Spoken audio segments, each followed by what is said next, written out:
être photographe, c'est pas être un grand touriste, quoi. C'est-à-dire que, bon, à un moment donné, pour avoir des images intéressantes, il faudrait alors aller faire des images, surtout quand on travaille sur le paysage, sur les paysages entre guillemets en pointe. Alors les villes chinoises, les mégapoles. On a choisi de travailler sur ce lieu qui se trouve à une vingtaine de kilomètres du littoral pour plusieurs raisons. D'une part parce que c'est un tout petit endroit, malgré la dimension et malgré l'espace qui l'entoure. Il est circonscrit par quelques bâtiments scientifiques qui sont installés là depuis les années 70 à peu près.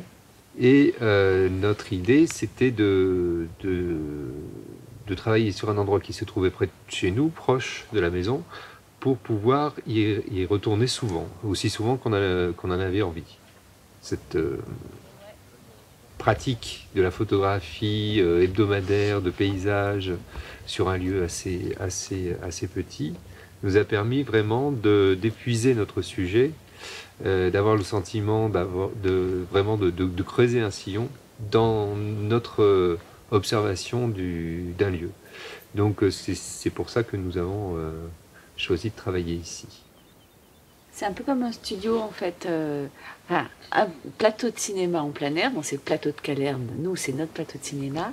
Et disons que l'espace réel est en quelque sorte remplacé du fait que on joue sur des cadrages très larges, des cadrages très serrés, sur des jeux d'échelle qui sont troublés, sur un mélange de différents sujets. On transforme l'espace réel en espace fictionnel.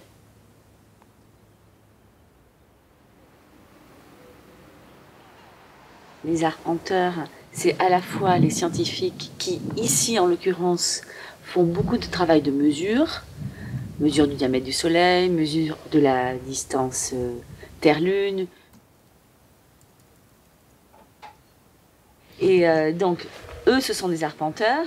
Et évidemment, nous aussi, on est des arpenteurs, dans un sens peut-être plus commun, dans le sens où on est et les arpenteurs du plateau, puisque on le parcourt de long en large. Et en même temps, on amène aussi une idée de mesure, mais une mesure un peu déviée, puisque finalement, quelle que soit l'échelle des choses qu'on photographie, on trouve cette échelle des choses qu'on photographie. On trouve la lecture, on fait des sortes de correspondances finalement. Bon, ce qui nous intéressait aussi, c'était d'aller à l'encontre de ce que l'on peut attendre de la photographie scientifique, c'est-à-dire finalement des images très propres, très high-tech. Et c'est vrai que confronté à ce lieu, d'une part, c'est un endroit où le bureau, c'est le paysage, et en même temps, on voit bien dans l'aménagement, parce que ça c'est l'aménagement dans les intérieurs, que c'est pas vraiment le design qui les intéresse.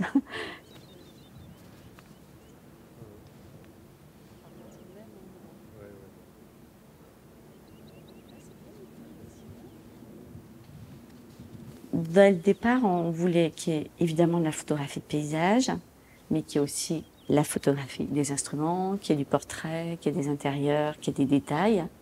Et donc, comme on a travaillé pendant 1 an tous les lundis, on a refotographié les mêmes choses de nombreuses fois. Alors, de nombreuses fois, bon, comme on voit, c'est la 4-5, c'est pas non plus 30 fois, hein, on est très économe. Mais il y a vraiment des éléments qu'on a photographiés le jour, la nuit, en hiver, en été. Alors, quasiment le même cadrage. Et il y a au sein de la série une image qu'on a mis en double, par principe de reconduction. Mais sinon, à chaque fois, finalement, il y a une condition météo bien particulière qui permet de donner en fait le maximum d'intensité.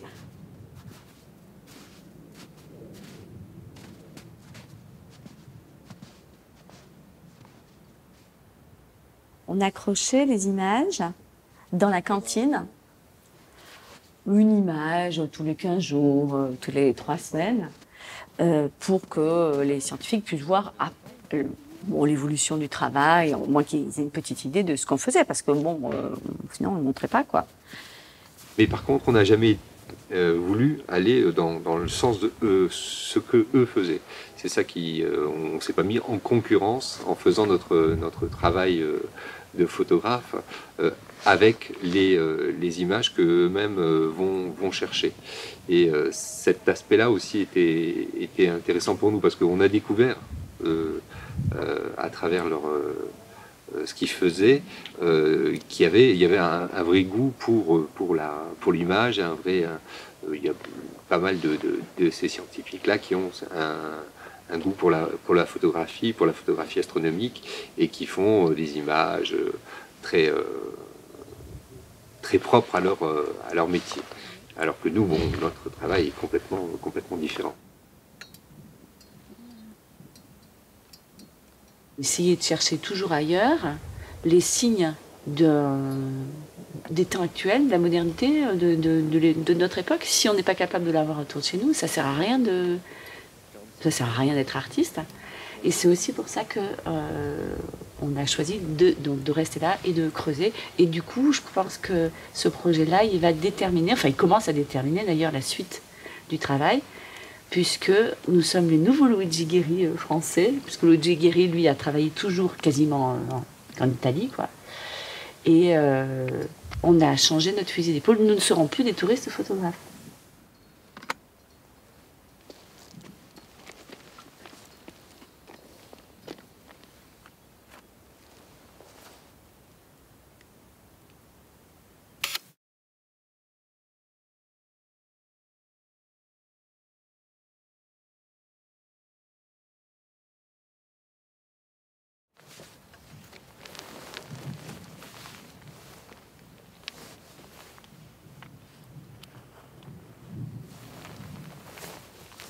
On voit la petite... Ah, c'est pas trop, c'est un peu trop fort, là. Ouais. C'est bon.